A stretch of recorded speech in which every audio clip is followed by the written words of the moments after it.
कोटणीसनगर शिवगणेश मंदिर परिसरात वृक्षारोपण।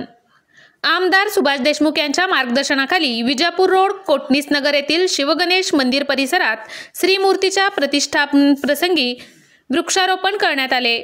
यावेळी आमदार सुभाष बापू देशमुख म्हणाले, सोलापुरात सर्वात जास्त उन्हाळा व प्रदूषित वातावरणामुळे लोकांना त्रास होतो।